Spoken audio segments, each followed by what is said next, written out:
American Vogue ကုမ္ပဏီထုတ်ဗမာချစ်ကားလို့ခေါ်တဲ့ဘားမိတ်ချစ်ကိုကျွန်တော်တို့မြန်မာတွေအများစုသိကြပါတယ်။ဗမာနိုင်ငံနာမည်နဲ့ကားတစ်မျိုးအရင်ကရှိခဲ့ဘူးလေဆိုယခုချိန်ထိဒါကဘားမိတ်ချစ်တစ်ခုတည်းပါ။ Ford ကားကုမ္ပဏီကထုတ်လုပ်ခဲ့တဲ့ဘားမချစ်လို့ခေါ်တဲ့ Ford ကုမ္ပဏီထုတ်ကားကတကယ်ကအရက်သုံးမဟုတ်သောစစ်သုံးကားပါ။ American က Ford ကားကုမ္ပဏီဟာဒုတိယကမ္ဘာစစ်အတွင်းဗမာပြည်အတွက် Special စစ်သုံးကားကိုထုတ်လုပ်ခဲ့ပြီးဘားမချစ်လို့အမည်ပေးခဲ့ပါတယ်။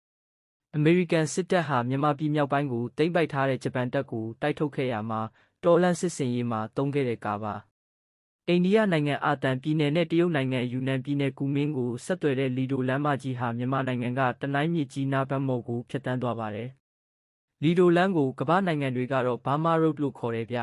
။ Stillwell လမ်းမကြီးလို့လည်းခေါ်ကြပါတယ်။ American စစ်ဘက်ထောက်ပို့တပ်တွေသည်လီဒိုလမ်းကတဆင့်တရုတ်ပြည်ဝင်ရောက်နိုင်ဖို့အတွက်လီဒိုတော်လန်ခီးသုံးအကြမ်းခံရင်တစ်မျိုးအမြန်လိုအပ်ခဲ့ပါတယ်။မြန်မာပြည်လမ်းကျန်းသုံးအထူးယာဉ်ကို American ဗိုလ်ချုပ် Joseph Stilwell က Ford ကားကုမ္ပဏီကို1942ခုနှစ်ကတကယ်ကိုအထူးမှာကြားထုတ်လုပ်စေခဲ့တဲ့ကားတွေပါဗျာ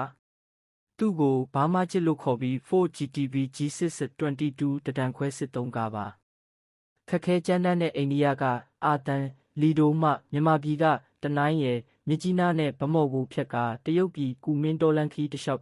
1029မိုင်ကိုဖြတ်ကျော်ပြီးကူမင်းမှာရှိတဲ့မဟာမိတ်တပ်ကို American စစ်ဘက်ထောက်ပို့ပစ္စည်းတန်စုစုပေါင်း6500ကိုထိရောက်အောင်ပို့ဆောင်ပေးခဲ့ပြီးဒီဘားမချစ်ကားတွေကအမှန်ကန်စစ်တာဝန်ကျေခဲ့ကြပါတယ်။Fordကုမ္ပဏီကဘားမချစ်အမည်နဲ့အစီးရေ1000ခွဲထုတ်လုပ်ခဲ့ပြီးဘုံရှာဖွေရေးနဲ့ကုန်တင်ယာဉ်အဖြစ်လည်းအသုံးပြုခဲ့ကြပါတယ်။ကဲကားအကြောင်းအသေးစိတ်ကျွန်တော်ပြောပြမယ်။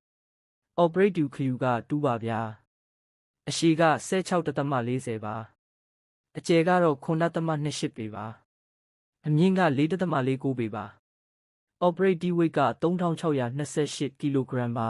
။စလင်ဒါ6ခုပါပြီးမြင်းကောင်ရေက90 HP ပါ။အများဆုံးမောင်းနှင်နိုင်တာကတနာရီကို82မိုင်ပါ။ Ford Motor ကုမ္ပဏီကို American နိုင်ငံ Detroit မြို့မှာ1903ခုနှစ်ဇွန်လ16ရက်မှာ Henry Ford ကတည်ထောင်ခဲ့ပါတယ်။ Ford ကားကုမ္ပဏီသက်တမ်းက122နှစ်ကျော်ပါပြီ။ကဲကျွန်တော်တို့ကိုတိုင်းပြည်မူလနာမည်ဘာမာဆိုတဲ့ဘာမာအမည်နဲ့ချစ်ကားဘရင်းကို American က Ford ကားကုမ္ပဏီကတစ်ချိန်ကထုတ်လုပ်ခဲ့တာကိုယခုခေတ်လူငယ်တွေသိစေဖို့ဗဟုသုတအဖြစ်တင်ဆက်လိုက်ပါတယ်ဗျာ။